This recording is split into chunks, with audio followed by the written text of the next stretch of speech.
Why am I so out of breath?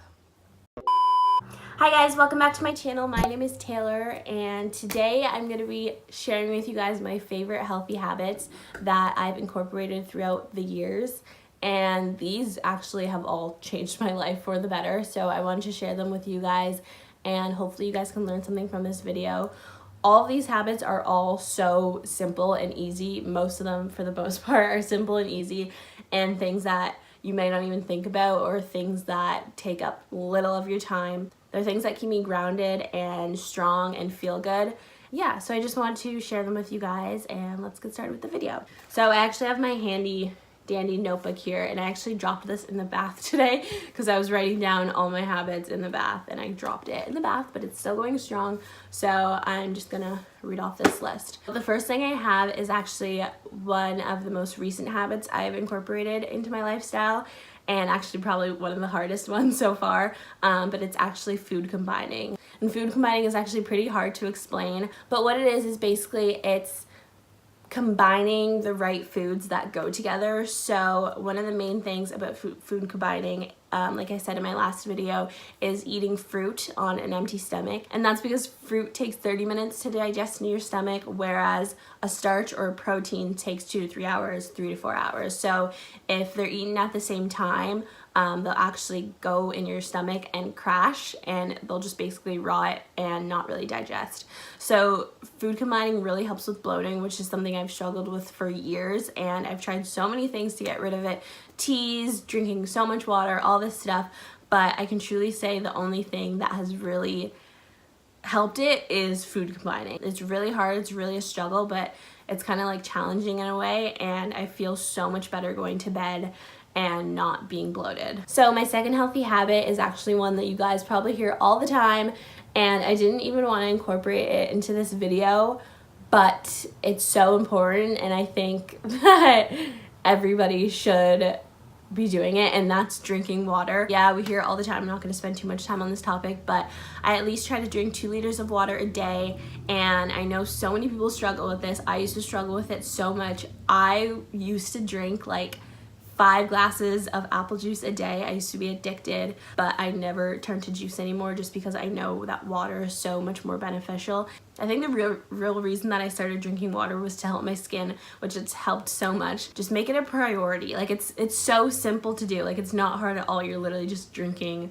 a liquid, and the only downside is that you're gonna have to go to the bathroom so much more, but it's the least you could do to nourish your body. Number 3 is actually probably my favorite one because if you know me, you know that I'm obsessed with music, and so I have written down pick music that matches the mood you want to be in. So I love starting my day off with music.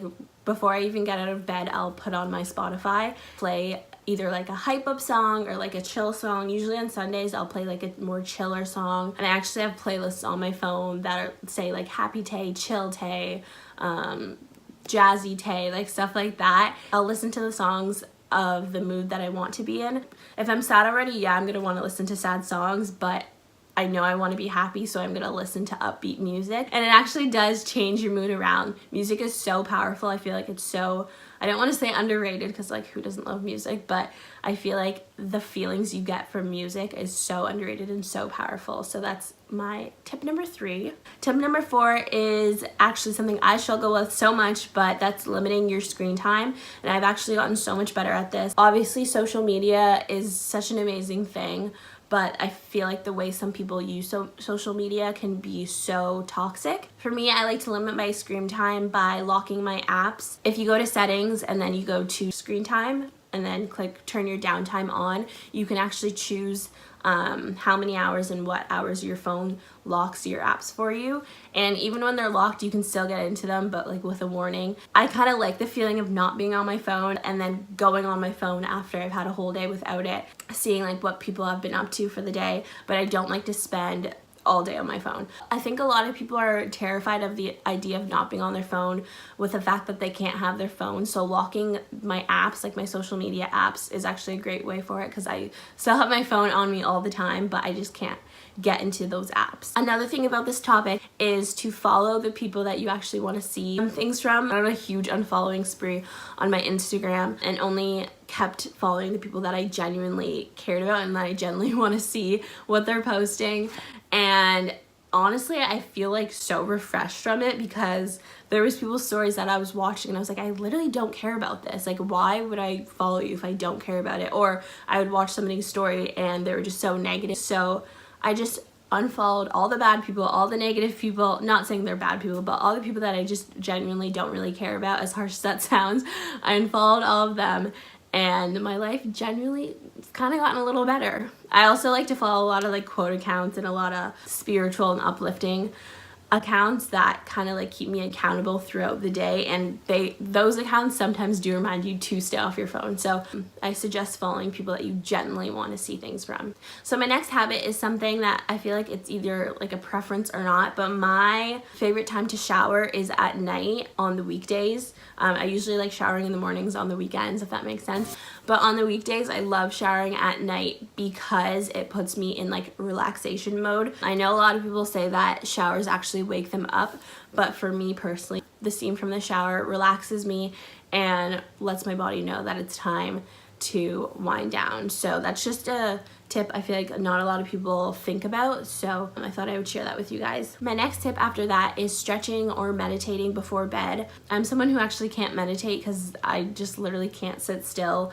without like thinking about everything that's going on. But something I actually really love to do is stretching before bed, because it kind of gives you that like, after you're done doing it, it gives you that like relaxation feeling, like after you've just had a massage or something, especially when you just had a nice long hot shower. So I love stretching before bed, and it kind of relaxes my muscles, lets my body again know that it's time for me to go to sleep. And I just feel so relaxed after, like my muscles and my body feel so free after I stretch. I just feel like it's like the coziest thing, getting into bed after stretching. I don't know, I feel like it's something not a lot of people think of, but it's one of my favorite things to do, and it literally helps me have such a good sleep. Another thing before bed that I love doing is having a glass of tea or a warm beverage. I love warm lemon water. I also really love warm nut milk, so like almond milk or oat milk, something like that. But I also love having teas before bed, and I've been drinking 2 new teas before bed, and they're both by the brand Puka. There's a detox tea and a ginger tea, and I love them both.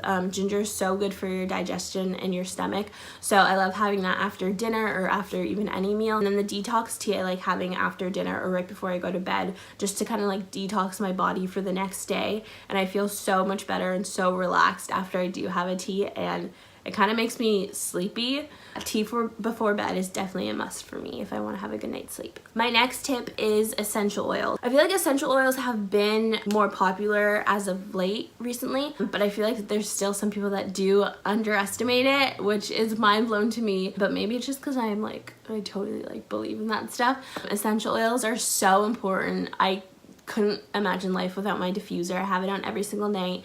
And my favorite oils to put in there are my lavender or my eucalyptus oil. Oils just have so many benefits. If you have a headache, you can put it on your temples.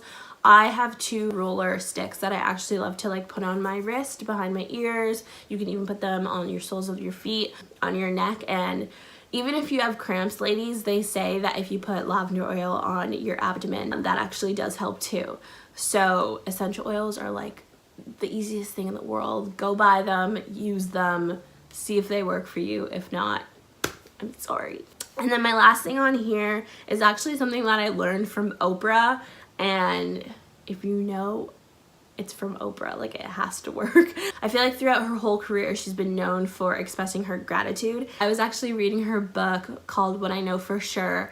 She talks about in the book that she has a gratitude journal that she writes in every single day. So instead of using a journal, I actually just write it down on my phone, or I'll just speak it out loud when I'm like driving to work or something like that, and I just say 5 things that I'm grateful for. And I like doing different things each day, because obviously you can say I'm grateful for my family, my friends, food, and you kind of like run out of ideas, but it's kind of like a challenge to see what else you're grateful for. So I've been saying things like, even like my freedom, like we're so lucky to get up and do whatever we want.